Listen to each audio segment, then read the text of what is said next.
غیبت کس کو کہتے ہیں؟ امام غزالی رحمۃ اللہ علیہ فرماتے ہیں کسی کا عیب بیان کرنا اور وہ عیب اس کے کپڑوں میں پایا جائے تب بھی آپ نے بیان کیا تو غیبت ہے. اگر وہ عیب اس کے اخلاق میں پایا جاتا تھا تو وہ بھی آپ نے اس کی پیٹھ کے پیچھے بیان کیا تب بھی غیبت ہے. اگر اس کے دینی معاملات میں وہ بات پائی جاتی تھی تو آپ کو چاہیے تھا دین کے اندر اگر کسی میں عیب پایا جائے تو یہاں اس کو تبلیغ کرنا چاہیے یا اس کے لیے دعا کرنا چاہیے. آپ کو پیٹھ کے پیچھے بیٹھ کے یہ ڈسکس کرنا کہ اس نے کبھی نماز نہیں پڑھی، پابندی سے روزہ نہیں رکھتا، اس کی تو اجازت ہی نہیں. اگر آپ کو نظر آ گیا تھا کہ یہ خامی ہے تو یہاں حکم یہ تھا کہ جا کے تبلیغ کرتے یا اس کے لیے دعا کرتے یا سمجھاتے کہ بھائی صحیح ہو جا. لیکن بیٹھ کے ہم نے عیب جوئی کی. کسی بھی جگہ بیٹھ کے کسی شخص کے عیب بیان کرنا اور پیٹھ کے پیچھے بیان کرنا یہ اس کی غیبت ہے.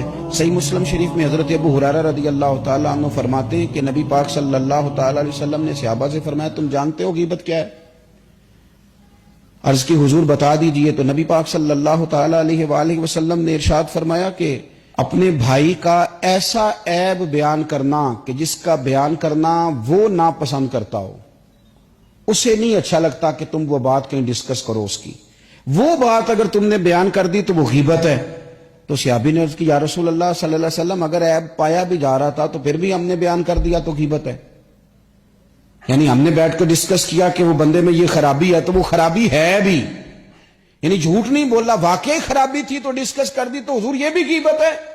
تو نبی پاک نے فرمایا یہی تو غیبت ہے، یہی تو غیبت ہے کہ خرابی پائی جا رہی تھی تو آپ نے بیٹھ کے ڈسکس کیا، یہی تو غیبت ہے. اور فرمایا اگر خرابی نہیں پائی جا رہی تھی اور پھر تم نے وہ بیان کر دی وہ تو غیبت نہیں، وہ تو بہتان ہے، وہ تو تم نے الزام لگایا، وہ تو بہتان ہے، اس کی تو الگ سے سزا ہے. غیبت کا معنی یہ ہے کہ کسی میں عیب پایا جاتا تھا، آپ نے وہ بیان کیا. آپ کو کس نے یہ اجازت دی تھی کہ آپ بیٹھ کے ڈسکس کریں؟ اور اگر آپ نے ڈسکس کیا تو میرے بھائی غور تو کریں، کسی چیز کو ڈسکس کرنے کے مقاصد ہوتے ہیں. کس مقصد کے لیے ڈسکس کیا، کیوں ڈسکس کیا؟ اگر تو آپ نے اس کی اصلاح کے لیے ڈسکس کیا تو پھر چاہیے تو یہ تھا کہ مل کے اس کے گھر جاتے، کہتے میاں یہ عیب ہے، یہ تیرے لیے ٹھیک نہیں، اس کو درست کر. اور اگر آپ نے اس لیے یہ بات چھیڑی نہیں تو پھر آپ کو اس کے لیے دعا کرنی چاہیے تھی کہ یا اللہ اس کے اندر یہ غلطی پائی جاتی. یہ جو آپ نے دوسرے ساتھی کے سامنے اس کا وہ عیب بیان کرنا شروع کیا، مقصد کیا ہے سوائے اس کے کہ آپ لوگوں کی نظروں میں دوسروں کو گرانا چاہتے ہیں؟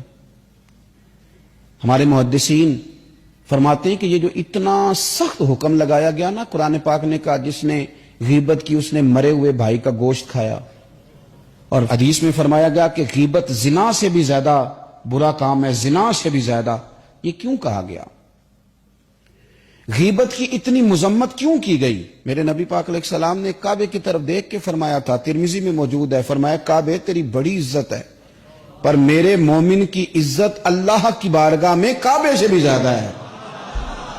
جس کی اتنی زیادہ عزت تھی، جس کا اتنا زیادہ اکرام تھا، رب کی نظر میں اتنی عزت تھی، اس کی تم نے عیب جوئی شروع کر دی. تم نے بیٹھ کر اس کی غیبتیں کی، تم نے اس کے بارے میں بڑے بڑے غلط فکرے بولے، دوسروں کو بھی دعوت دی.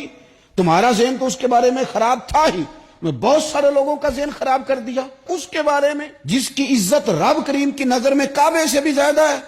اور حضور کی نظر میں کیا عزت ہے؟ میرے کریم محبوب نے فرمایا جس نے میرے مومن کو تکلیف دی اس نے مجھے تکلیف دی.